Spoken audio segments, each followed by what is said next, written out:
Gracias, Marvin. Y pues nada, también agradecerle a cada uno de ustedes por su tiempo, por su atención, a Marvin como anfitrión y a todos los demás que pues se toman el tiempo de escuchar a los otros y ir apoyando, corrigiendo, pues, dando más aportes.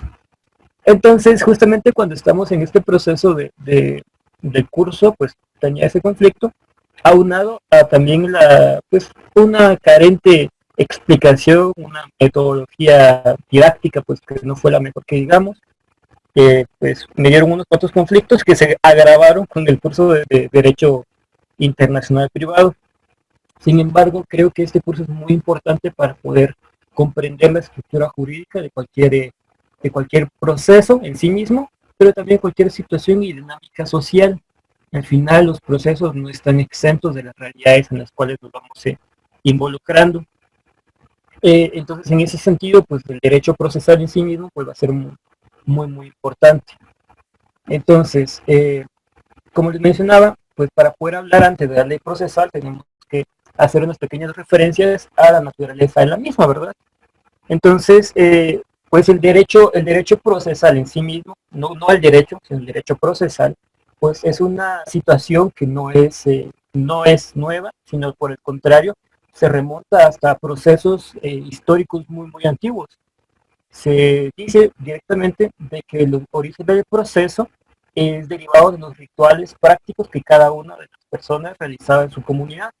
El hecho de tener un ritual para poder iniciar la cosecha, el hecho de tener un ritual para poder elaborar la comida, el ritual para la casa, el ritual para adorar a los dioses, todos estos pasos consecutivos que existían en las comunidades primitivas son los primeros antecedentes que refieren a los orígenes de los procesos que le dan forma a la vida social. No podíamos ir directamente a querer comernos la carne de un mamut si no le dábamos la caza, la persecución, la muerte, pues, el desentrañamiento, pelar la piel, o sea, había muchas partes, ¿verdad? Personalmente soy casi vegano ahora, así que hablar del término desentrañamiento, que es un término que en la actualidad todavía existe, es un poquito agresivo, pero es parte de la dinámica. Entonces surge la situación. Cuando hablamos de un ritual, como un proceso donde te colocamos toda nuestra atención y que es la base de nuestra estructura social, pues nos va a dar los lineamientos y los pasos que vamos a seguir una vez, dos veces y tres veces y que se va a ir heredando a través de la tradición oral o a través de los códices escritos. El derecho procesal menciona que las referencias más antiguas que tenemos podemos documentarlas en diferentes textos de naturaleza religiosa. Por ejemplo, en la Biblia tenemos los referentes a diferentes procesos. Las decisiones, por ejemplo, yo sé que ustedes son más doctos de la Biblia en lo que yo podría hacer. Tenemos referencias a los juicios del rey David, por ejemplo, la famosa narración donde él decide partir a un niño a la mitad. Ese puede tomarse como una metáfora directamente, pero si lo miramos directamente bajo la óptica jurídica, hay un proceso. Son dos partes que llevan su situación ante una autoridad y ésta elabora argumentos y toma una decisión con base a las situaciones pertinentes.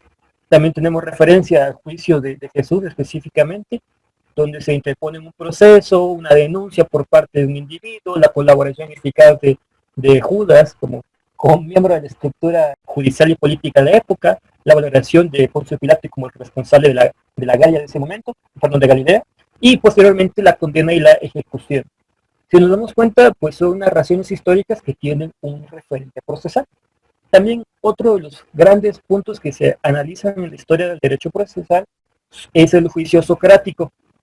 Ustedes sabrán que Sócrates era uno de los más grandes filósofos de la antigua Grecia, especialmente conocido por desafiar la estructura de Atenas en la época. Atenas como precursora de la democracia y la república. A Sócrates vienen un grupo de personas, un grupo político, y lo acusan de seducir a las mentes jóvenes y poner en duda la existencia de los dioses griegos.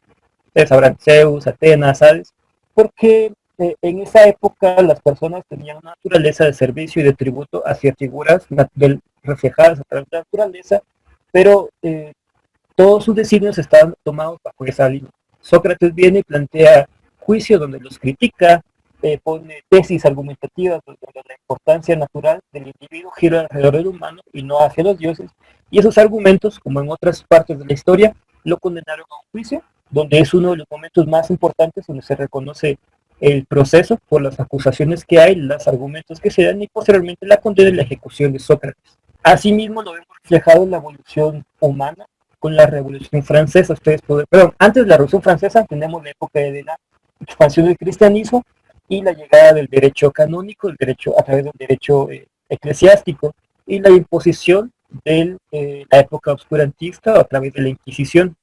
Los tribunales de la Inquisición pues tienen un gran impacto en la época medieval porque definen estructuras de poder muy muy fuertes y los argumentos conocidos como pues de verificación de las partes no eran muy justos que digamos. La persecución política contra las mujeres, contra los científicos, contra los poetas o los actores políticos también fue muy fuerte. Entonces en esta época se nota mucho una situación donde el proceso no es claro, es muy oscuro y también se reflejan inconsistencias que pues posteriormente acabaron con la vida injustamente de muchas personas.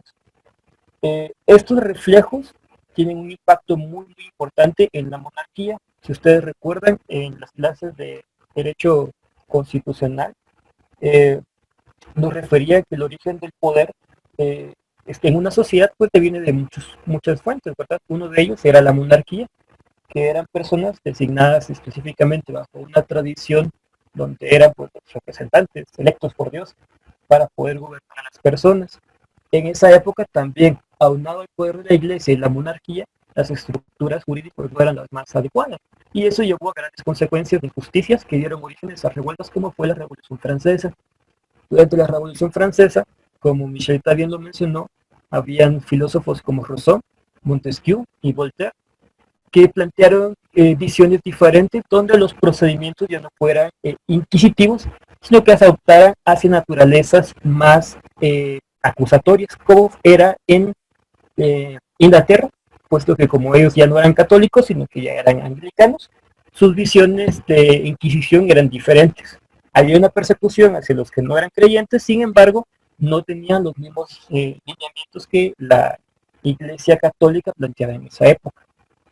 Entonces, todo este origen y cúmulo de ideas dan origen a una consecuencia de la evolución del derecho procesal, y el derecho sustantivo y el derecho procesal pues van de la mano, y cada época con sus nuevas ideas, con sus reformas, con sus actos atinados, actos desatinados, pues van siempre de la mano.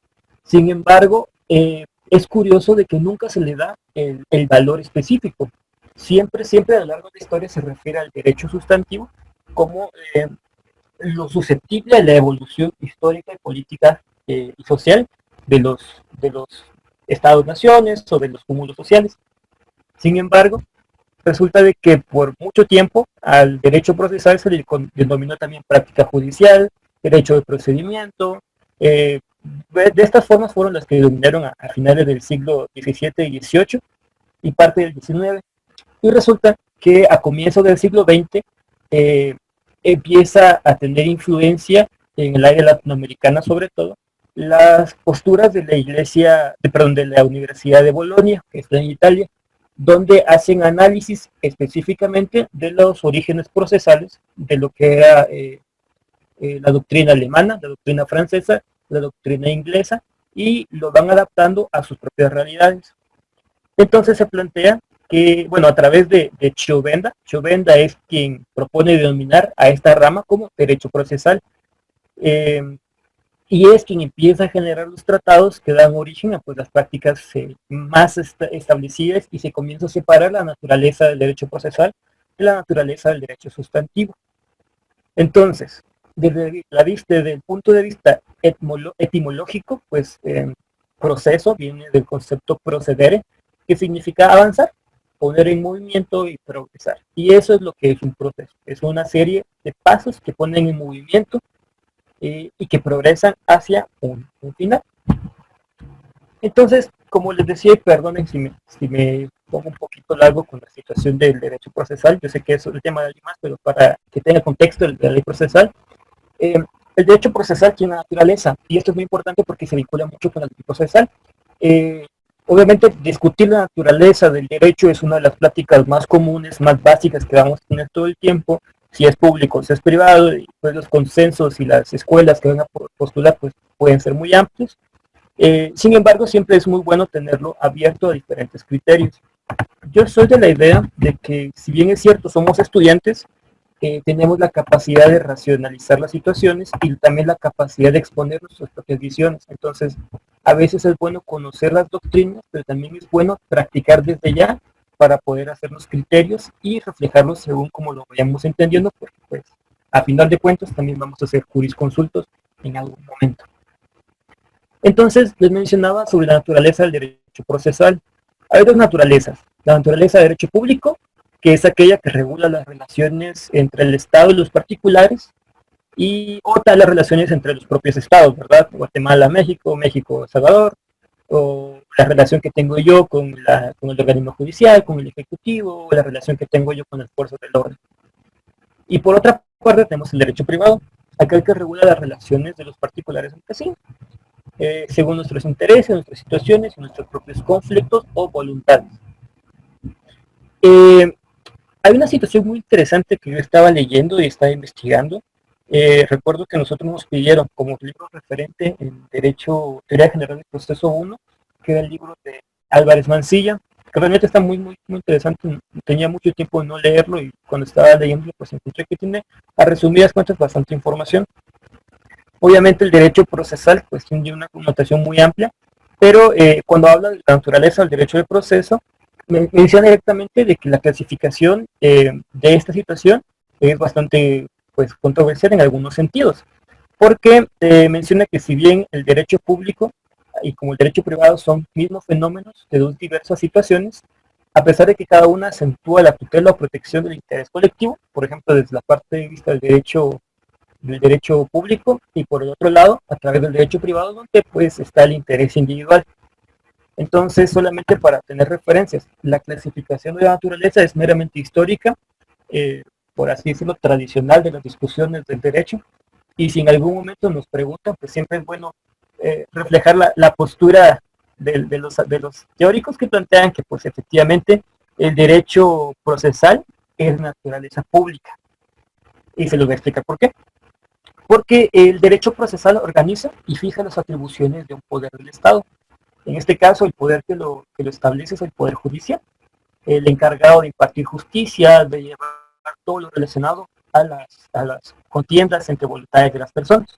Entonces, si este poder es el encargado de regular las relaciones entre los individuos, pues el derecho procesal va a establecer las normas de las relaciones de las partes frente al juez, o también de los terceros, o también propiamente dicho de los jueces, ¿verdad? Cómo se van a comportar, qué es lo que van a hacer, cuáles van a ser las prácticas aceptadas y cuáles van a ser aquellas prácticas que no estén aceptadas.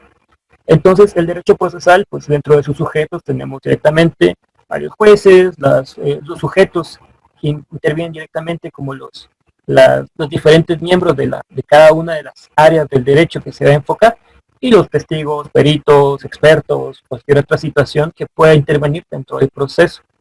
Algo muy interesante que me parecía bien definido. Al momento de que hablamos de un funcionario público, cabe resaltar que se habla de la delegación de la soberanía. Ustedes saben que cuando alguien asume por ejemplo, un miembro de la fuerza policial, un miembro del ejército, ellos tienen la capacidad de defender al Estado porque se les delega la soberanía del país, la representación del Estado. Igual al presidente, igual a los ministros, igual a los funcionarios públicos.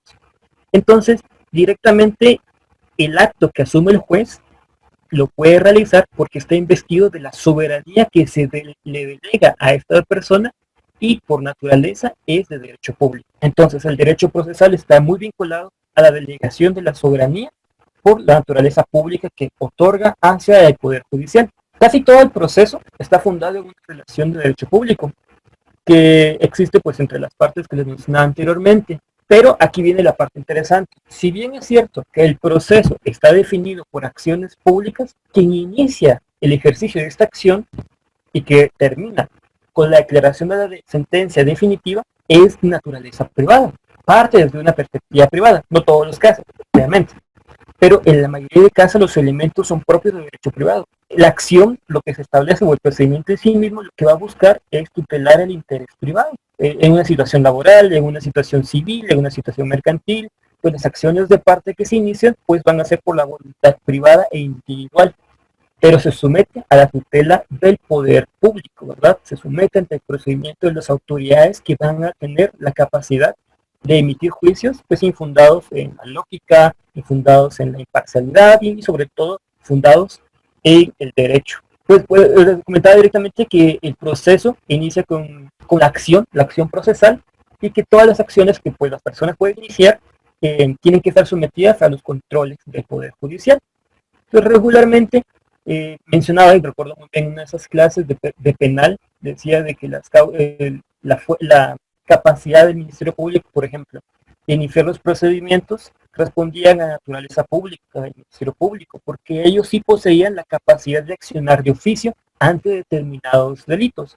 El hecho de que pues encuentren a una persona, a un occiso en una república, que se cometa un delito contra una persona directamente, un atraco, un robo, un hurto, una violación, cualquier otra situación, pues el Ministerio Público, dentro de sus capacidades, puede iniciar de oficio. Sin embargo, hay algunas situaciones que no son iniciadas de oficio, ¿verdad? Ustedes también sabrán de que pues en el proceso penal no todas las circunstancias son iniciadas de oficio, sino que también dependen mucho de la voluntad de las partes. Y también de que en este proceso el juez falla y emite sus opiniones dentro de los límites que las partes han señalado en sus presentaciones fundamentales, en este caso en la demanda y en la contestación. El juez nunca se va a inventar algunas situaciones ajenas, extras, hechos que no estén fundados en lo que se plantea en la demanda y obviamente en lo que se responde en la propia contestación. De lo contrario, pues el juez ya estaría incurriendo en ilegalidades al presentar algunos hechos que han sucedido. Esta situación del proceso también es muy importante tenerla porque funge como un derecho y una garantía constitucional. Si nos vamos a nuestra Constitución, no estoy mal, en el artículo 12 de la Constitución, tenemos el artículo 12, el derecho de defensa. ¿Por qué? Porque dice que la defensa de las personas y sus derechos son inviolables.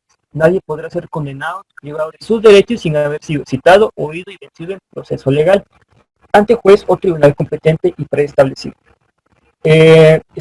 Si no estoy mal, recordemos la clase que Michelle nos daba en la sesión anterior, nos hablaba directamente sobre la jurisdicción y los tribunales que existían, ¿verdad? Estos tribunales tienen que estar sujetos a la regulación de los procedimientos meramente del Poder Judicial, y de lo contrario, si no existieran en ley, pues estarían incumpliendo con una garantía constitucional. Entonces, si nos damos cuenta, el proceso en sí mismo está reconocido como un derecho humano, como una garantía constitucional, y por ende sus obligaciones de cumplimiento, pues podría decirse que tienen una doble obligación, una triple obligación, una cuádruple obligación, porque no solamente está reforzado en el texto constitucional, sino que está también en tratados internacionales de naturaleza de derechos humanos, se encuentra también en tratados comerciales, en tratados de materia laboral, en tratados de protección a pueblos indígenas.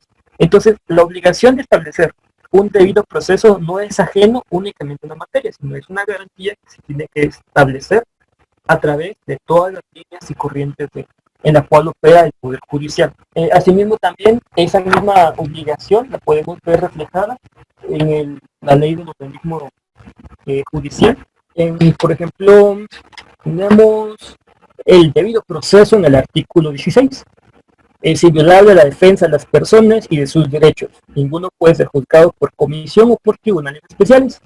Nadie podrá ser condenado ni privado de sus derechos sin haber sido citado, oído y vencido en proceso legal, seguido ante juez o tribunal competente y preestablecido, el que se observen las formalidades y garantías esenciales del mismo, y tampoco podrá ser afectado temporalmente en sus derechos, sino en virtud de procedimientos que reúnan los mismos requisitos. Entonces, tenemos la obligación esencial derivada de la Carta Magna en el artículo 12, y tenemos la obligación también del debido proceso reconocida en la ley del organismo judicial en el artículo 16. Entonces les comentaba, tenemos la ley procesal. En su concepto, pues dice que es la primera y fundamental fuente del derecho procesal. El derecho procesal en sí mismo tiene las mismas fuentes que tiene el derecho en su naturaleza. La principal y la esencial es la ley por naturaleza, la costumbre, la jurisprudencia y la doctrina. Y cada una de estas va agregando pues, elementos positivos a la evolución de cada uno de los derechos. La ley procesal tiene una característica muy interesante y creo que, a mi parecer, eso es lo que hace el derecho tan único en cada realidad, porque menciona de que la ley procesal, igual que la mayoría de las normas legales, difiere de una nación a otra, puesto que ésta se dicta a satisfacer las necesidades sociales del país de origen, las cuales son también diversas según el lugar y el tiempo en que aquellas se promulgan. Eh, Algo muy interesante que hemos estado platicando en algunas situaciones con algunos compañeros es directamente sobre la uniformidad del lenguaje jurídico. No directamente en sentido etimológico, sino le hablamos directamente en los sentidos formales y procesales. Cómo es de que nuestras capacidades como abogados pues, se ven limitadas al momento de ejercer en otras regiones. Y eso que es un país pequeño. Guatemala es un país pequeño donde pues al momento que vamos a cualquier parte del país, la aplicación de la ley procesal y la aplicación de la ley sustantiva pues va a ser la misma, pero cuando vamos a países, por ejemplo México, o cuando vamos a países como Estados Unidos, donde se rige a través de diferentes estructuras como es los estados federados, cada estado puede ejercer su propia legislación, su constitución, y cada una puede reconocer sus propios derechos también. Entonces, lo que es legal en un estado no es legal en otro estado. Y eso obliga a que los abogados pues tengan que tener una constante preparación muy muy ardua también en poder reconocer sus capacidades de ejecución y de litigio dentro de sus propios estados. No todos los abogados de Nueva York pueden litigar en Miami, por ejemplo. No todos los abogados de Texas pueden litigar no sé, en Connecticut, ¿no? Por ejemplo. Porque obviamente las realidades judiciales pues, se van a enfrascar en sus capacidades de comprensión del estado donde se encuentren. Ese sistema es muy interesante, un poco confuso, pero sí plantea retos y evoluciones muy interesantes de las leyes procesales. Entonces, a diferencia de un doctor que puede ir a Corea del Norte, puede ir a Sudáfrica, puede ir a Belice y ejercer su conocimiento de doctor, pues la medicina es internacional en conocimiento, igual la economía, la arquitectura. Nosotros como abogados, pues sí estamos muy, muy atados a los procedimientos de las leyes procesales. Entonces, si se dan cuenta, nuestro ADN jurídico pues está muy marcado el concepto procesal y sobre todo la ley procesal. ¿Cómo se supera esta situación?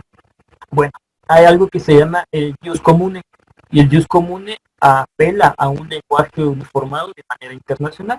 ¿Y cuál es el jus comune? Pues es el que manejan los tratados internacionales en diferente materia, porque al ser internacional y una vez que los estados reconocen la competencia, la jurisdicción y la capacidad contenciosa de los instrumentos o las cortes que están conociendo, pues estos tratados se hacen de naturaleza internacional. Se hace un lenguaje que todos los abogados de todo el mundo pueden hacer valer ante diferentes órganos internacionales. Y es por eso que situaciones como la Corte Interamericana, la Corte Central de Justicia, la Corte Penal Internacional, el Tribunal de la Haya, el Tribunal Europeo de Derechos Humanos, la Corte Africana y de los Pueblos, por ejemplo, son muy interesantes, son ejercicios muy interesantes, perdón, de la globalización del ejercicio jurídico, y también establecen procedimientos de acción, procedimientos para resolver, y también establecen las pautas de resolver al momento de ejercer una restitución o reposición de un derecho violentado. Entonces, no solamente en materia penal, sino también en materia mercantil, por ejemplo, también resolución de conflictos. Es muy interesante cómo esas situaciones van cambiando, y esto se refleja muy, muy bien y funciona muy bien cuando se plantean ejercicios democráticos como lo es la Unión Europea, por ejemplo, o como fue el intento fallido de la Alianza Bolivariana de los Pueblos, que se hizo hace unos años, 2008 si no estoy mal, donde planteaba pues hacer un bloque como tipo Unión Europea, pero para Sudamérica, donde pues se hablara de una manera general, donde se hablara de una economía, de una política y también un derecho, generar tribunales específicos para que abogados de cualquier naturaleza pudieran ejercer. Entonces, si nos damos cuenta, pues la ley procesal en sí misma va avanzando por diferentes visiones, plantea diferentes respuestas y plantea diferentes circunstancias para que los abogados puedan comprender. Al momento de que hablamos también de una clasificación, Menciona que hay leyes procesales orgánicas y funcionales, según se refiere a la organización de los tribunales y sus atribuciones, o al procedimiento y su ritualidad, que podrán distinguirse las leyes procesales civiles o las penales. También que se refieran según la materia de una u otra rama del derecho. Por ejemplo, hablamos nosotros de la ley del organismo judicial, que establece ciertos parámetros para poder acceder a los tribunales judiciales. Sin embargo, la propia ley del organismo judicial tiene su propia ley que los va a regular y establecer, como lo es el reglamento general de la ley de servicio civil del organismo judicial, así como también existen los reglamentos de ética que tienen los jueces, o los procedimientos que tiene el Ministerio Público dentro de sí mismo, así como los tribunales de cada una de las materias, ¿verdad? Entonces, si existen procesales orgánicas, van a haber también las que van a ser relativas a las funcionalidades de cada uno de los tribunales en sí mismos. El profesor Clemente A. Díez menciona que la norma procesal puede ser definida como una norma jurídica destinada a regular la realización de la función jurisdiccional del Estado.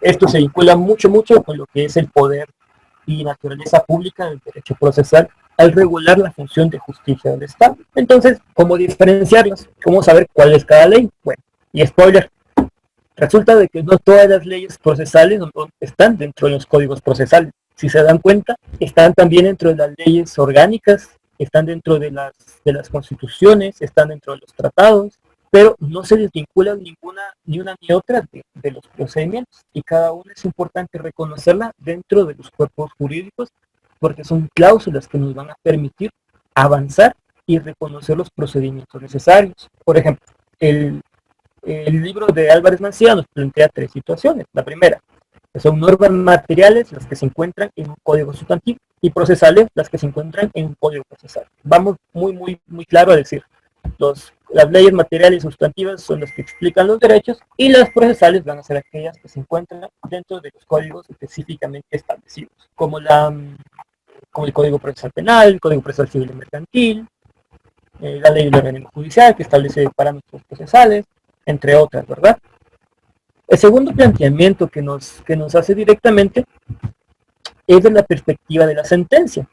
La norma material determina el contenido de la misma en el sentido de si estima o no la pretensión ejercitada, mientras que la norma procesal atiende a la admisibilidad de la pretensión, regulando los actos que preceden a la sentencia. Entonces, en el proceso que se va a iniciar, la norma material va a determinar la situación, va a establecer el supuesto jurídico. Ese va a ser el valor que se le va a dar ontológico y axiológico de la norma en sí misma.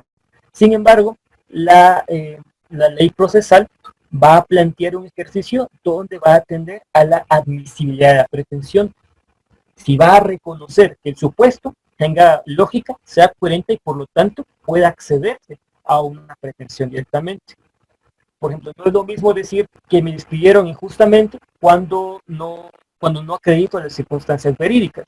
Entonces, si sigo trabajando, si sigo en mi puesto, por ejemplo, y voy y planteo una denuncia y la norma orgánica verifica de que sigo trabajando, entonces no va a proceder, no es procedente por el hecho de que no se cumplen con los supuestos, una vez de que no acredita la admisibilidad de la misma. Y de la misma forma va a dar el proceso consecutivo, ¿verdad? Entonces la norma procesal va a establecer los lineamientos que van a tener como último fin la sentencia definitiva. Y no solo sentencia, porque recuerden que pues la sentencia de los tribunales de cada uno pues se plantea y avanza directamente a la situación de los procedimientos. Regula la conducta de los sujetos jurídicos fuera del proceso. Esa es la otra forma de reconocerlo. Reconociéndole derecho e imponiéndole responsabilidades, la norma es material.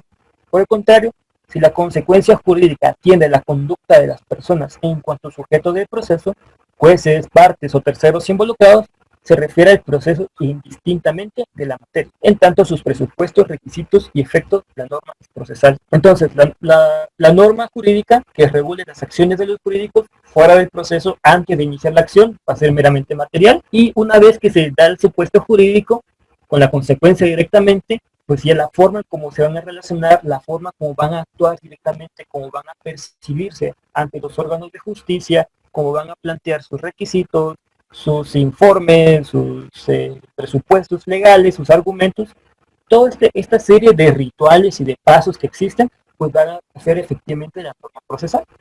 Entonces planteamos directamente al siguiente punto: aplicación de la ley procesal. Hugo Alsina, que era un jurista argentino, que es también reconocido como de los más influyentes en América Latina, para poder tener referencia al avance del derecho procesal en América Latina, menciona que al resolver una cuestión procesal, cuando está en disputa, por si alguno de ustedes va a ser juez en algún momento de su vida, pues puede encontrarse varias situaciones al momento de que vaya a resolver la situación.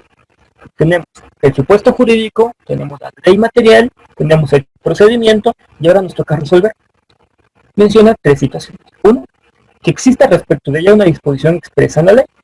Dos, que la aplicación de la ley al caso sea dudosa. Y tres, que no exista disposición legal que resuelva la cuestión. Estos tres supuestos pueden ser las situaciones que el juez puede enfrentar. Por ejemplo, el primer supuesto, cuando decimos que exista respecto de ella de una disposición expresa en la ley. Ante el primer supuesto, esta situación el juez va a encontrarse ante la existencia de una norma que va a ser aplicada. O sea, tenemos el supuesto jurídico, tenemos el código, la ley específica donde lo va a hablar y va a establecer la situación, el comportamiento y por ende también la consecuencia jurídica. Pues realmente en estos casos no hay problema. Si es claro, si tiene el fin objetivo, si cumple con el establecimiento y está alineado según los astros y la justicia y todos los requisitos legales, pues obviamente le va a ser fácil reaccionar al juez, ¿verdad? De emitir su criterio. Primero va a tener que determinar, ahí viene un proceso, dice, que no haga ningún tema, ya que lo que tiene que hacer es aplicar la ley específicamente y resolver la situación. Que hay que meterlo 20 años a la cárcel, pues se computan los argumentos, se hace la valoración, se aplica el conocimiento de la zona crítica razonada y se les da los años necesarios según el proceso. Primero va a tener que determinar como proceso que la norma esté vigente. Y si es que la que tiene que aplicarse en el territorio nacional. Eso se conoce como el ámbito de validez temporal y el ámbito de validez espacial. Este término de la validez temporal tengo una historia muy interesante. Cuando yo estaba en primer semestre tuvimos un compañero y el licenciado Maynor Domínguez nos dio este curso. Él nos dio introducción al derecho 1. Entonces nos pidió transcribir una sentencia. Y como estudiantes de primer semestre, pues todos buscamos una sentencia en lo que nuestra capacidad da. El licenciado tomó las sentencias, buscó entre unas y encontró una que le pareció muy curioso, porque al momento de consignar el tribunal no consignaba un, un juzgado guatemalteco, sino situaba la causa era una sentencia de una sala contenciosa de un tribunal español, especialmente de Madrid. Entonces vino él, sacó la sentencia y le preguntó a la clase, bueno, ¿quién escribió esta sentencia? Vino un compañero y se para y estaba bastante sonriente y le dijo, fui yo, licenciado. Yo busqué y encontré esto y me pareció más interesante. Entonces le dijo, bueno, ¿usted de dónde es? Le dijo, pues yo soy de aquí de Toto. Bueno, ¿a qué equipo de fútbol le va? Bueno, pues le voy a Real Madrid. Bueno, y por eso hizo la sentencia. No, es que yo busqué y creo que es más interesante. Entonces le dijo, ¿usted es guatemalteco? Tomó la sentencia, la rompió en dos y le dijo, estamos comenzando el semestre, la carrera, pero si usted fuera más adelante ya tendría menos puntos, porque usted está incumpliendo la aplicación de la norma en el territorio nacional. No podemos traer sentencias de otros países para hacer ejemplos directamente de procesos acá. Más adelante se puede con analogía meramente interpretativa y doctrinaria, pero eso nunca nos enseñaron concretamente, pero como ejemplo fue muy interesante, porque eso fue un golpe bastante fuerte que nos dio un poquito de miedo, pero sin embargo nos hizo entender de que no podíamos invocar derecho extranjero cuando nos tocaba específicamente analizar los procedimientos y la esencia de nuestro propio derecho nacional. Entonces, el juez al momento de valorar y aplicar y resolver alguna circunstancia tiene que tomar esas consideraciones. Primero, determinar que la norma esté vigente y que sea positiva. Y también que se aplique en el territorio nacional. Y esto, como les decía, es el ámbito de validez temporal y el ámbito de validez espacial. Que también más adelante vamos a verlo. Bueno, ¿y qué pasa si hay dos nortes que pueden aplicarse al caso? El juzgador deberá elegir la norma que estima es la que se debe aplicar al caso sometido, conforme a lo establecido el artículo 15 de la ley del organismo judicial. Y me gustaría que Luis Fernando Soberanis nos leyera la ley, el artículo 15 de la ley del organismo judicial. Artículo 15, ¿verdad? Sí, por favor. Obligación de resolver. Ajá. Dice, los jueces no pueden suspender, retardar ni denegar la administración de la justicia, sin incurrir en responsabilidad. En los casos de falta, obscuridad, ambigüedad o insuficiencia de la ley, resolverán de acuerdo con las reglas establecidas en el artículo 10 de esta ley y luego pondrán el asunto en conocimiento de la Corte Suprema de Justicia a efecto de que, si es el caso, ejercite su iniciativa de ley. Miren, ese artículo es muy importante y el artículo 15 creo que dentro del ámbito procesal es uno de los que tenemos que tener siempre bien presentes por la obligación que los jueces tienen de resolver. Hay una figura que en latín se le llama el non liquet y significa que no está claro. Entonces, regularmente en algunos textos menciona que va a ser cuando un órgano jurisdiccional no puede responder a la cuestión controvertida porque no le encuentra una solución. O por ejemplo, tampoco se encuentra directamente aplicable una legislación y por lo tanto no puede resolver. Sin embargo, esta situación del non liquid está prohibida. Y tanto nuestro código, nuestra ley del organismo judicial lo prohíbe, y así lo prohíben códigos españoles, mexicanos, estadounidenses, lo prohíben directamente. El juez siempre tiene que resolver esta situación. Y aquí viene una pregunta que nos hacen frecuentemente. Y me acuerdo que el licenciado Manuel López y también el licenciado Santizo me lo hacían en algunas situaciones que decían de que todo está escrito, que ya todo está en ley. Y la pregunta es, ¿realmente todo está en ley? Y entonces yo les pregunto a ustedes, ¿ustedes creen que hay algo actualmente que no se encuentra regulado eficientemente? ¿Que no haya una ley o un mecanismo que los regule por su propia naturaleza? ¿Qué creen? Tenemos unos 2 minutitos. No sé, Michelita, ¿tú crees que hay alguna ley o alguna situación que no se encuentre regulada en ley? ¿Alguna situación que no se encuentre regulada en ley? Actualmente. Mira, sé que sí hay, porque hay muchas lagunas legales, pero realmente un caso concreto no se me ocurre en este momento. Pero pienso que sí hay. Sí, ya hay. No sé, ¿alguien más? ¿Didi? ¿Quién? ¿Qué crees? ¿O Luisito? ¿O Barbie? No sé, algo. ¿Samuel? No sé, algo que digamos, he pensado que tal vez eso no está regulado. No sé. Fíjate, David, de que pensándolo ya bien, en caso del proceso de los bienes mostrencos, el Código Civil sí menciona los bienes mostrencos y dice de que el proceso se regulará según la ley especial de estos, pero no existe esa ley. Y lo menciona el Código Civil, pero no existe la ley procesal de los bienes mostrencos. Vieran que sí, como decía, hay muchas situaciones civiles que no hemos reconocido. Yo tengo 2 situaciones que he pensado. La primera, por ejemplo, que es muy, muy sonado, que es la regularización de Uber, por ejemplo. No Uber como la empresa, sino de estas plataformas de encuentro entre usuarios y proveedores. Por ejemplo, Uber, Globo, Uber, no sé, Cabify, todas estas empresas tienen muchas lagunas legales y justamente una de esas lagunas legales eh, fue la que propició que, por ejemplo, Uber fuera expulsado de Colombia. No sé si ustedes se enteraron, no hay Uber en Colombia porque la Asociación de Bogotá de Taxis plantearon varias acciones ante los órganos constitucionales y obviamente aquí es donde dice que no se aplica el non-liquid. Al darse cuenta de que no había una ley o una forma de regular, pues dieron los argumentos vertidos a favor de situaciones de monopolio, por ejemplo, y obligaron a suspender. México tuvo ese problema antes también porque, por ejemplo, Uber no podía cobrar con tarjeta en efectivo porque habían también impedimentos y como no había una forma de resolver, pues solamente estaba la suspensión de la acción de cobro. Entonces, por ejemplo, Uber es o este servicio de aplicaciones no se encuentra regulado específicamente todavía en una ley en general, sino lo que se hace son integración por analogía de determinados elementos. Y eso ha dado conflicto también a muchas disputas entre pues, la libertad de usuarios. Otra situación que tampoco está regulada en nuestro país, por ejemplo, es la dinámica de la criptomoneda, los bitcoins.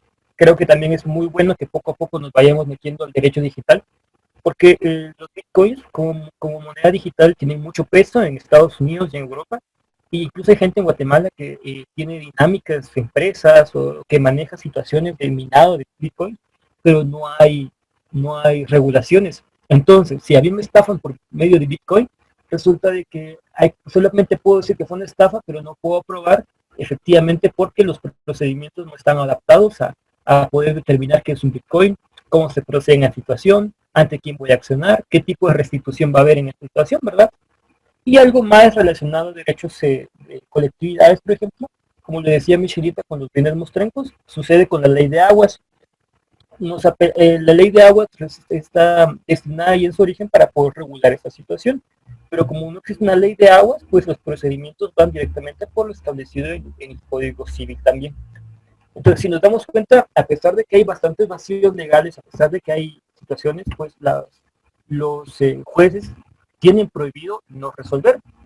Y como no está claro, pues obviamente lo van a integrar por parte de otras circunstancias al poder dar soluciones temporales que muchas veces se contradicen. El artículo 15 plantea algo muy interesante, que es la facultad de trasladar estas situaciones a la Corte Suprema de Justicia para que haga acción de su derecho y su facultad de promover iniciativas de leyes. La pregunta es cuántas iniciativas de ley la Corte Suprema de Justicia ha realizado en los últimos tiempos. Personalmente, no me consta. Análisis, alguna que otra opinión consultiva, pero más allá de eso no. Y de igual manera, cuando la Corte Suprema de Justicia dice que no sabe, que no entiende, lo traslada a la Corte de Constitucionalidad. Y la Corte de Constitucionalidad también ha emitido sus opiniones. Sin embargo, también entran los grandes conflictos que hemos tenido, donde se ha acusado de politizar las resoluciones constitucionales. Ese es un tema para muchas horas, ¿verdad? Bueno, regresando a la ley procesal, y lo hablábamos de la validez en el tiempo. Bueno, la ley procesal en el tiempo. ¿Cuál es la vigencia de una ley? Refiere cuando nace a la vida jurídica, cuando surge directamente, y también lo opuesto cuando deja de existir, cuando muere o cuando se extingue. Según los principios que gobiernan nuestro sistema jurídico, el proceso de la promulgación, la publicación y la derogación de una ley puede hacerse siguiendo un procedimiento establecido en nuestra Constitución política. Podemos verlo en el artículo 180 de la Constitución. Luisito, ¿tenés el 180 de la Constitución a la mano? Es el 180, ¿verdad? Vigencia. Sí, por favor. La ley empieza a regir en todo el territorio nacional 8 días después de su publicación íntegra en el Diario Oficial, a menos que la misma ley amplíe o restrinja dicho plazo o su ámbito territorial de aplicación. Gracias, Luisito. Entonces, esta situación también lo vemos reflejado en el artículo 6 de la ley del organismo judicial. ¿Qué nos dice la ley del organismo judicial? Dice la vigencia de la ley. La ley empieza a regir 8 días después de su publicación íntegra en el Diario Oficial, a menos que la misma amplíe o restrinja dicho plazo. En el cómputo de ese plazo se tomarán en cuenta todos los... y también el artículo 8 de la misma ley de la OJ que habla de la derogatoria de la ley. Entonces, si nos damos cuenta, el proceso o el ciclo de vida de una ley va a ser directamente la promulgación, la publicación y la derogación, y en algunos países, en algunas circunstancias, la abrogación. A mí me causó mucho conflicto el término abrogación y derogación. Pues, por ejemplo, yo no encontré un ejemplo concreto, hasta que encontré uno directamente de la época de Justo Rufino Barrios. En esa época había un código de notariado que establecía todos los procedimientos notariales. Y resulta de que cuando llegó Jorge Ubico al poder, pues obviamente los procesos notariales habían evolucionado pues, bastante en la situación. Entonces, durante ese gobierno se sustituye, se abroga, o sea, se vota completamente todo el procedimiento que se tenía y se promulga una nueva dinámica del código notariado. También yo veo matices de esa dinámica con el proceso penal y el cambio que tuvo al modelo oral. No fue tanto, pero podría ser así, pero son dudas personales que a la fecha todavía no he logrado resolver concretamente. Igual si alguien pudiera explicarlo de mejor forma, pues también está en la disponibilidad de interrumpirme, no se vayan a preocupar.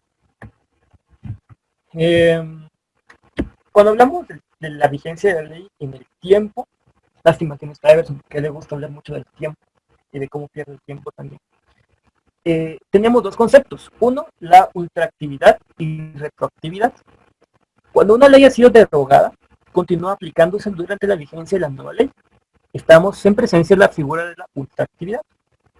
Y aunque parezca en contrasentido, no es lo que pasa en las normas procesales. Y es una situación que pues personalmente me costó comprender cuando era más joven e inocente. Yo entendía que la ultraactividad era que cuando se deroga una ley, se va a adaptar todo completamente y hay una prohibición para poder traer estas normas de otros tiempos, sino que pues se tiene que adaptar la situación. Pero es muy diferente la visión, tanto en ultraactividad como en retroactividad, de la visión de las normas sustantivas a la visión de las normas procesales. Y aquí ya plantea directamente que por políticas procesales se determina que los procesos ya iniciados, cuando entre en vigor la nueva ley, se continúen tramitando de conforme a la normativa procedimental derogada. Por ejemplo, esto está en el artículo primero de las disposiciones finales del Código Procesal Civil y Mercantil. Michelita, no sé si tienes tú el Código Procesal Civil y Mercantil, que nos hicieras favor de leer la disposición, el artículo primero de las disposiciones finales. Lo uno, los procesos pendientes al entrar en vigor esta ley se tramitarán y resolverán de conformidad con lo dispuesto en el artículo 250 de la Ley Constitutiva del Organismo Judicial. ¿Te leo el artículo 2? Sí, por favor. Al entrar en Sí, vigor el código, queda derogado el Código de Enjuiciamiento Civil y Mercantil contenido en el Decreto Legislativo 2009 y sus reformas, así como todas las demás leyes que se le opongan. Curiosamente, eso es algo muy interesante, aunque no entiendo. Yo tengo una duda aquí.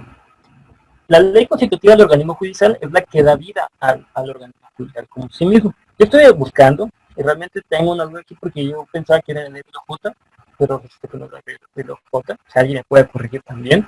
Pero, por ejemplo, está a modo también histórico, el decreto número 1862, es de la época de Jorge Ubico. Y este nos habla específicamente de los conflictos de la aplicación de leyes dictadas en diferentes épocas. Por ejemplo, este título, o este código es de 1932. Entonces, aquí en este artículo 1250 menciona que los conflictos que resultaron de la aplicación de las leyes dictadas en diferentes épocas se decidirán con arreglo a las disposiciones establecidas. Aquí el artículo refiere a Estado civil, administración de los bienes tutelares del padre, los bienes del hijo, los menores bajo el imperio de la ley, también sobre las derogaciones, abrogaciones de las leyes, ¿verdad? Entonces, si nos damos cuenta, la figura de la ley de la ultraactividad, pues no es algo que haya surgido a principios de siglo, y es una tradición jurídica pues bastante presente para establecer las dinámicas sociales y evitar algunos problemas. Igual forma, por ejemplo, el Código de Trabajo en sus disposiciones transitorias, que es el artículo segundo. Código de Trabajo. Bueno, el artículo primero menciona que, el artículo segundo, perdone, en las disposiciones transitorias menciona los juicios de trabajo de cualquier naturaleza que sean, que al entrar en vigor esta ley se encuentren en trámite, se continuarán y fenecerán tanto en lo que se refiere a los procedimientos que deban seguirse, como a las disposiciones sustantivas que corresponde aplicar de conformidad con las normas que hubiera estado en vigor en la fecha de su iniciación. Entonces, si nos damos cuenta, pues establecen la misma dinámica. Los procesos que se inician con una norma, pues deben de concluirse con la misma norma. Eso también responde también a las capacidades operativas del propio sistema. No es tan sencillo cambiar la dinámica procesal de un día para otro y con eso pues modificar todos los procedimientos, porque eso daría a vicios en el proceso, a la incapacidad de llegar a algunos abogados, al desconocimiento de la ley, o pues muchas faltas procedimentales que acarrearía pues incumplimiento del fin último de la justicia, ¿verdad?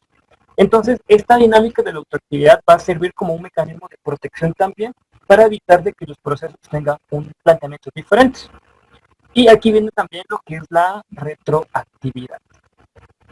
También sucede cuando una ley se promulga, quiere regir situaciones que han sido pues, realizadas en el amparo de una ley derogada. Cuando esto sucede, estamos presentes a la retroactividad de la ley. Y creo que eso es muy importante. Por ejemplo, la Constitución, en el artículo 15, prohíbe la retroactividad y también la ley del organismo judicial en su artículo 7. Entonces, menciona que por consenso pues no tiene efecto retroactivo. Nuestra ley en Guatemala no tiene efecto retroactivo, a menos que hablemos directamente en materia penal, es otra historia. Entonces, cuando, por ejemplo, hablamos, y aquí es muy importante ver esta situación, no estamos hablando de derechos adquiridos, de derechos sustantivos, de la posibilidad de la retroactividad de la ley sustantiva. Eso solo sucede cuando hablamos de derecho sustantivo a situaciones, por ejemplo, cuando benefician al reo en derecho penal, o en lo laboral, cuando favorecen al trabajador, o también a la naturaleza en el civil, sino que hay que verlo desde la óptica de la ley procesal, y en la práctica tiene relación, pues, como la forma en cómo se regula el procedimiento. Entonces, si estamos ante una nueva ley que determine el proceso, pues tenemos que ver que la ley derogada sigue rigiendo los procedimientos de iniciado. Debemos tomar en cuenta que la nueva ley determina también la vigencia. La propia ley va a establecer hasta qué momento va a entrar en vigencia estos procesos que contiene dentro de su estructura también. Entonces, también tenemos la situación de la ley procesal. Bueno, regresando a la ley en cuestión de temporalidad, yo tuve una situación una vez en una audiencia, cuando estábamos en una de las actividades en que había participado, donde nos tocaba defender a un Estado. Resulta de que el Estado vino y, pues, como buenos militares de los 80, llegaron a una comunidad, masacraron a la gente, violaron a las mujeres, y eso había sido hace 20 años. Resulta de que unos cuantos años después firmaron un documento que les imponía responsabilidades por esos actos. Entonces, la otra parte argumentaba de que, pues, obviamente ya teníamos una ley que perseguía esos crímenes y que debía de enjuiciarse. Y nosotros como argumento decíamos que no, porque no podía haber una retroactividad del proceso hacia una situación que había sido, pues, determinada en el pasado. Y curiosamente, pues, el principio de retroactividad también se encuentra muy establecido en el derecho internacional. También tiene estándares para poder analizarlo, plantea situaciones tanto sustantivas como también procedimentales, en las cuales no se pueden tomar valoraciones previas para poder traerlas a estos procesos, y viceversa. No se pueden llevar procesos que no tengan una situación, a excepción cuando se habla de situaciones de desaparición forzada, porque resulta de que cuando hay una desaparición forzada o hay una desaparición, aunque la ley modifique, resulta que el delito tiene una continuación permanente, porque la persona sigue desaparecida, entonces el daño se sigue realizando constantemente. O sea, hasta que no se encuentra la persona, pues no cesa el acto de agravio contra la persona. Entonces pueden haber pasado 30 años, pero la acción en esos 30 años se siguió desarrollando, pues, sustancialmente en la doctrina, ¿verdad? Estos son argumentos muy interesantes que están muy marcados en los procesos, no solamente de derecho entre particulares, sino también en situaciones, pues, más amplias. Bueno, todo el derecho me llama. También tenemos la ley procesal en el espacio. ¿Cuál es el ámbito espacial de la aplicación de la ley guatemalteca? Y este se vincula mucho con derecho internacional privado. Personalmente, una cruz para mí, entender esa situación es muy compleja, pero creo que con práctica y ejerciéndolo realmente, pues uno ya se le hace bastante sencillo poder reconocerlo. Se menciona que las leyes se aplican en el territorio guatemalteco, ergo, el suelo, el subsuelo, el subsuelo, la zona de influencia económica, y el espacio aéreo y la plataforma continental. Esto es en el ámbito subjetivo. En el ámbito subjetivo de las leyes se aplican tanto a nacionales como a extranjeros, pues, residentes o en tránsito. Y esto está en el artículo 5 de la ley del organismo judicial, que nos da esas pautas.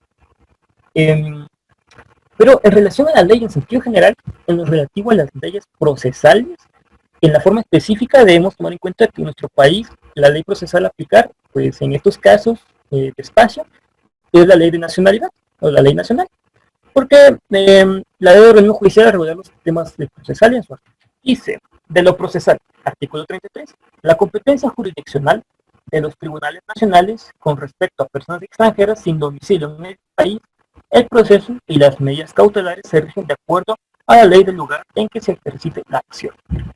Según palabras de Opiniones, la ley nacional. se tiene que tomar los orígenes de las personas, las dinámicas que vienen. Por ejemplo, es muy común con los buques, con las aeronaves, con el origen de las personas, sus situaciones meramente civiles, que personalmente me causa un dolor de cabeza. Pero pues esta es lo que establece el artículo 5 la ley, el artículo 33. También el artículo 314 del Código de Derecho Internacional Privado, el famoso Código de Bustamante, determina que la ley de cada estado contratante va a determinar la competencia de los tribunales, así como su organización, la forma de enjuiciamiento y de ejecución de las sentencias, los recursos que constan y sus decisiones. También, por ejemplo, en esta situación de cada uno de los partes, pues sí, los estados van a tener esa capacidad una vez que no hayan aceptado competencias contenciosas de organismos o cortes internacionales, y ahí entra también Misha nos dijo con la jurisdicción que existía y la competencia en materia penal, pues hay altas cortes también que lo refieren, en materia de económica, pues también existen, ¿verdad? Porque obviamente la globalización también ha llevado al hecho de que las relaciones existan no solamente entre estados, sino que también es muy común hablar de las relaciones entre estados y particulares a nivel internacional. Pues ya es más frecuente. Por ejemplo, empresas chinas, empresas extranjeras chinas que tienen negocios con el estado de Guatemala, por ejemplo. Son privadas, pero tienen relaciones con el estado. Entonces, ¿quién determina la aplicación de la ley en caso de conflicto? Ese es muy curioso. O, por ejemplo, el referéndum del territorio de Belice es uno de los casos más sonados, donde pues no se logra determinar una competencia específica de resolución, entonces se plantea que otro órgano internacional resuelva estos conflictos, ¿verdad? El artículo primero del Código Procesal Civil y Mercantil nos habla sobre la jurisdicción de los jueces ordinarios. Nos dice: la jurisdicción civil y mercantil, salvo disposiciones especiales de ley, serán ejercidas por los jueces ordinarios de conformidad con las normas de este código. Entonces, si se dan cuenta, es muy claro, porque prescribe que la jurisdicción civil y mercantil, salvo disposiciones especiales de la ley, será ejercido por los jueces ordinarios de conformidad con las normas del código. Refiere que los jueces a los cuales se les otorga la competencia territorial, se les inviste de la soberanía, se les da la potestad de conocer y emitir sentencia, van a ser los únicos que van a poder resolver. No vamos a poder invocar a un juez mexicano, extranjero, otros, o en el todo caso, un juez que esté ajeno a la jurisdicción y la competencia territorial y la materia en cuantía, ¿verdad? Lo establece específicamente esa situación porque violenta el procedimiento, porque rompe con las estructuras que se han establecido para llevar un orden y control procesal. El Código Procesal Penal, en su artículo 3, aborda la imperatividad, pues indica que los tribunales y los sujetos procesales no podrán variar las formas del proceso ni las de sus diligencias o incidencias. Eso es muy importante porque, por ejemplo, esta situación está protegida por el debido proceso y es una garantía constitucional, un derecho humano internacional, y plantea esa situación. Ninguna autoridad, por muy grande que sea, tiene la capacidad de alterar este proceso. No puede inventarse partes, regresar a las partes sin respetar el proceso. Y el incumplimiento de ese proceso infringe una garantía constitucional directamente, ¿verdad? Entonces, es bastante complicado, ¿verdad? Está bastante, bueno, es bastante complejo, más bien dicho, interrumpir, y por lo mismo, así como han existido algunas situaciones, hay algunas sentencias. En Guatemala hay un caso que me parece muy curioso, fue uno de los primeros que yo leí. El caso Blake contra Guatemala habla sobre la muerte de un ciudadano estadounidense del conflicto armado. Él era fotógrafo, ahí por el túnel de Santa María le hacen el paro y se lo bajan, el ejército desaparece y lo encuentran mucho tiempo después, muerto. Esta situación es muy interesante porque es un litigio donde las víctimas son la familia estadounidense, los padres, y plantean y alegan de que pues esta situación no sea conocida por un tribunal guatemalteco, sino que sea conocida por un tribunal gringo derivado del origen del ciudadano, ¿verdad? Los argumentos del Estado dicen, pues no, se murió, y aunque lo hayamos matado nosotros, pero se murió en Guatemala y tiene que ser conocido por Guatemala. Y estas situaciones, estas falencias en el debido proceso, en el deber de investigación, en el deber de resolver, pues dan origen a que no haya una respuesta concreta y se llegue hasta pues otras cortes que tristemente hacen la tarea de dar el repaso de de los estados. Entonces tenemos este proceso, se puede entender del origen. Bueno, aunque entonces caemos a uno de los últimos temas que tenemos, los muchos que hay, la interpretación de la ley procesal. Bueno, ¿qué se entiende por interpretación? Es encontrarle un sentido a algo. Lo decía aquí, lo dicen mucho en el texto jurídico, de que es desentrañar. Pero desentrañar es un término agresivo, no sé cómo se sienten ustedes, sacarle las entrañas a algo, y sacar las entrañas implica herir, lastimar, causar muerte hacia eso, y creo que es bueno cambiar nuestros términos, ¿verdad? Creo que es correcto decir indagar, descubrir, no sé, otros términos para poder, pero buscar el origen y el sentido de algo. Eso es la interpretación. Alsina, un jurista también, indica que se habla propiamente de interpretación en el caso de que la ley a aplicar presente un contenido dudoso, cuando hay duda. Criterio que es muy complicado, porque aquí menciona directamente, en el libro que estuve leyendo, que estima que la interpretación no se da solamente en la sentencia, no solamente es en el proceso judicial, sino que este proceso de interpretación surge directamente desde que se origina el proceso, o incluso antes, desde la creación de la propia ley, ¿verdad? Entonces la interpretación tiene que ser una situación que no está presente únicamente para un juez ni un abogado, sino la interpretación también está sentida para los particulares, a quienes están sujetos al derecho. Que yo sea capaz de decir que está prohibido matar es una interpretación que yo le doy. Entonces, no solamente tiene que ser un argumento que van a manejar los jueces, sino que el concepto de interpretar tiene que estar presente en todo el proceso judicial. O sea, no solamente jurídico, punitivo, sino también tiene que estar en los procesos del día a día, los cuales va a regular. Bueno, y en nuestro país, ¿cómo se interpreta? Bueno, pues tenemos dos situaciones. Tenemos la ley, el artículo primero de la ley del organismo judicial, que pues aborda sobre las normas generales y dice, los preceptos fundamentales de esta ley son las normas generales de aplicación, interpretación e integración del ordenamiento jurídico guatemalteco. Se complementa con el artículo 10, que aborda la interpretación de la ley. Las normas se interpretarán conforme a su texto, según el sentido propio de sus palabras, a su contexto y de acuerdo con las disposiciones constitucionales. Cuando una ley es clara, no se desatenderá su tenor literal con el pretexto de consultar su espíritu. El conjunto de una ley servirá para ilustrar el contenido de cada una de sus partes, pero los pasajes de la misma se podrán aclarar atendiendo al orden siguiente: a. La finalidad y al espíritu de los mismos. B. A la historia fidedigna de su institución. C. A las disposiciones de otras leyes sobre casos o situaciones análogas. D. Al modo que parezca más conforme a la equidad y a los principios generales del derecho. Entonces, dentro de lo que estaba prescrito en el artículo que les leí, pues se desprende que para interpretar o bordamente desentrañar, entre comillas, se utilizan varios métodos, de los cuales se van complementando con lo expuesto del también artículo 11, que es el que va a complementar directamente la situación, que nos aborda pues también la situación de del idioma, por ejemplo. El idioma oficial es el español.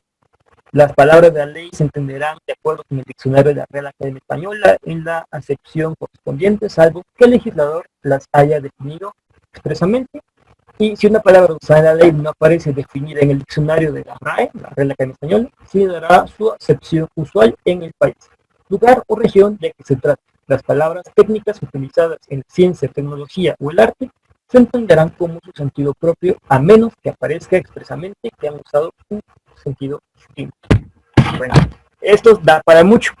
Por ejemplo, el idioma oficial es el español y la RAE da el sentido gramatical. Obviamente el idioma oficial del país es el español. Sin embargo, esto es muy curioso, es un tema que se ha debatido mucho. Por ejemplo, yo les comento, en noviembre del año pasado, la Corte de Constitucionalidad pues estableció un plazo, 5 días, para traducir al cachiquel una sentencia. El expediente es el 4670 de 2017.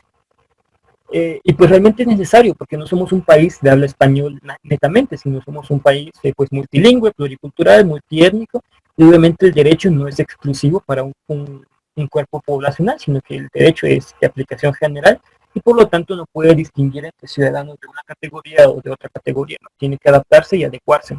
Y como futuros jurisconsultos, pues lo vemos a las normas, o a la luz, pero no eléctricas dirían, de la evolución propia del derecho, al progreso que tiene el derecho como ciencia en sí misma. Entonces van dos puntos. Uno, en el 2019 se ordena que se traduzca el chica y dieron 5 días. Resulta que ya pasaron meses desde esa fecha y la traducción no se hizo, ni siquiera se notificó. Colombia tiene un caso muy interesante. Si bien la sentencia fue publicada en español, pero la sentencia fue expuesta a una niña de 8 años. Entonces la Corte Constitucional ordenó que le explicaran a que un tribunal de familia explicara la sentencia a una niña que era la tutelar de la situación, donde le explicaban el proceso de la patria potestad. Entonces viene el juzgado, contrata a una diseñadora gráfica, contrata a una psicóloga y trasladan toda la información a una niña que, si no mal, tenía problema, alguna situación de capacidades especiales. Y adaptan toda la sentencia ajena al tecnicismo, sino a un lenguaje comprensible para su edad y para su condición. Y de igual forma, pues aplica directamente con la situación de la ley. Entonces ya nos encontramos con una situación donde la aplicación de la ley procesal, si es cierto, la ley designa que es el español, pues es una realidad ajena cuando en nuestro país se hablan 23 idiomas diferentes. Y me eduqué, como dice el diputado Aldo Dávila. Bueno, vamos al segundo punto, que es la RAE en el sentido gramatical. Aquí hay un gran conflicto, porque, por ejemplo, sí es cierto la Real Academia Española y todo eso, pero bueno, la Real Academia Española no es un cuerpo judicial, es un cuerpo interpretativo gramatical del español. Y pues si antes no usábamos el TKM, pues la Real Academia Española pues, nunca se metió. Entonces la RAE lo único que hace es interpretar el español en su evolución, pero no tiene una capacidad coercitiva. Entonces cuando la RAE prohíbe usar una palabra, pues no puede, porque no tiene la capacidad coercitiva de prohibir. No es un órgano y no ejerce sentencias de validez social y tampoco responden a un contrato social, porque el lenguaje se ha deformado y se ha creado y se ha mezclado. Hace 10 años escribíamos con Z y con TH intercalada o hablábamos jerigonza. Pues si se dan cuenta, pues la RAE solamente tiene un sentido gramatical formalista, pero no significa de que sea la única aceptación de la regla en el derecho, sino también es cuestionable. Cuando agrega según el sentido propio de sus palabras, debe hallarse sentido de la norma mediante la aplicación de la ley de la lógica, como uno de los elementos de interpretación. Eso sí es más coherente. El derecho, como les decía, es progresivo, evoluciona y atiende a los elementos lógicos, los test de valor, los test de proporcionalidad y las condiciones de las circunstancias sociales y políticas, pues son muy atinadas. Ayer leía un comentario de un grupo de abogados sobre el veto presidencial y mencionaban de que había que ver la situación desapasionadamente. Curiosamente no es así. Hay que verlo, si bien sin tantas emociones, pero no se puede separar la situación y el contexto social de la norma jurídica, porque por lógica nos plantea situaciones conexas. Entonces nunca se puede separar, se pueden analizar bajo principios lógicos, pero no se pueden separar. El artículo 11 nos indica también que salvo el legislador les haya definido expresamente. En esa situación nos indica que la interpretación no es auténtica. Siguiendo con el primer párrafo, agrega que la interpretación no solo debe realizarse según el sentido de sus palabras, sino que debe tomarse su contexto de acuerdo con las disposiciones constitucionales. Aquí quiero mencionar una cosa. Cuando hablo de disposición constitucional, tenemos que irnos a la pirámide de Kelsen, en la supremacía de las leyes. Si bien es cierto, la Constitución es el máximo órgano, no es el único aceptado. En el artículo 46 es la cláusula convencional de nuestra Constitución y da la apertura a los tratados en diferentes materias. Entonces, ya no tenemos que ver a la Constitución como el único cuerpo, sino ya entran pues las convenciones, los tratados, los pactos en materia de diferentes derechos, en este caso derechos humanos.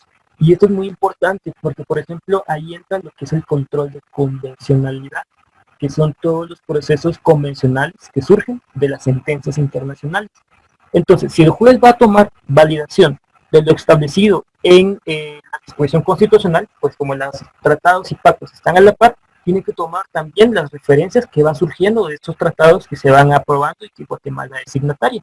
Entonces, pues no solamente va a hablar de pueblos indígenas, con lo que diga el artículo 66, no, pues va a hablar también de pueblos indígenas según el convenio 169, o va a referirse a la Comisión Interamericana para prevenir, sancionar y erradicar la violencia contra la mujer, o hablar sobre la ley para la atención a las personas de la tercera edad, o la Convención para prevenir la tortura. O sea, son disposiciones que están a rango constitucional y el juez tiene que tomar en cuenta sus disposiciones y que nosotros también tenemos que tomar en consideración.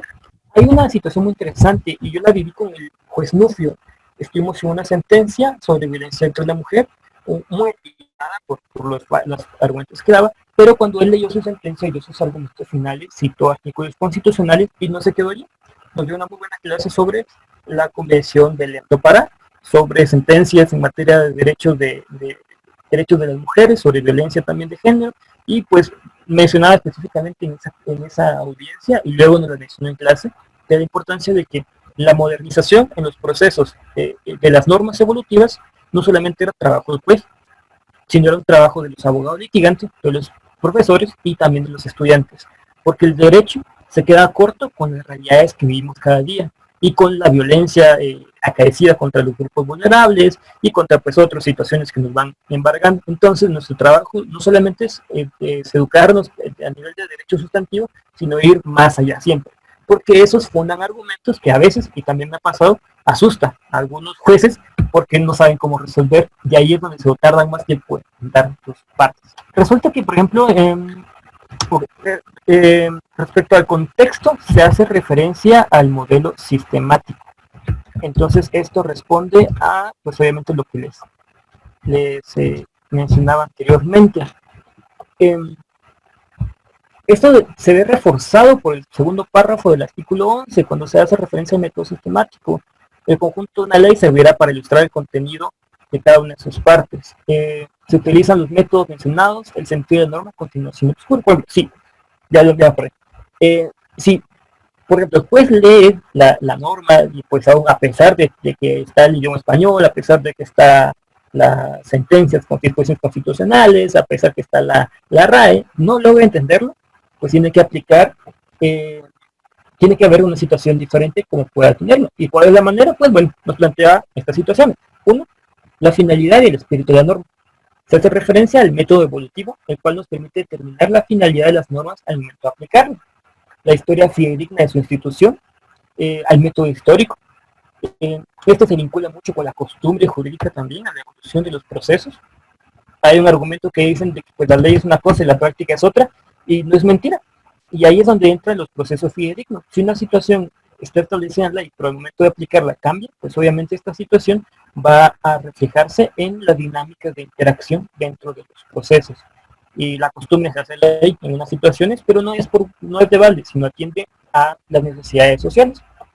Al modo que parezca más conforme a la equidad y a los principios generales del derecho. Aquí hay dos situaciones, la equidad y los principios generales del derecho. Bueno, todos sabemos los principios generales del derecho. Sin embargo, hay algo muy interesante. Cuando se habla en la teoría general del proceso, se menciona de que no se olvida de que este apartado es una interpretación de la norma procesal y no de la norma sustantiva. Entonces, no hay que asumir de que los principios generales son los que se van a tomar en cuenta en el derecho sustantivo, sino por el contrario, tienen que abocarse los principios procesales y no los generales, porque pues, por ejemplo, la fuente de las normas especiales y propias para la interpretación de la ley procesal, todas estas están en conjunto, pues surgen de principios fundamentales del derecho procesal y del propio procedimiento, y los especiales de la escuela especial.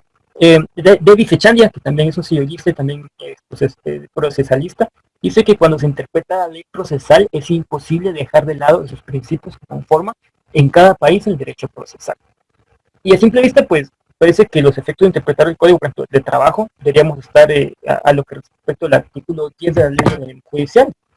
Por ejemplo, la ley del organismo judicial, pues ya leímos el artículo 10, que habla sobre la interpretación, ¿verdad? Pero ¿qué pasa algo interesante? El artículo 13 de la ley del organismo judicial habla sobre la primacía de las disposiciones especiales. Las disposiciones especiales de las leyes prevalecen sobre las disposiciones generales de la misma o de las otras leyes.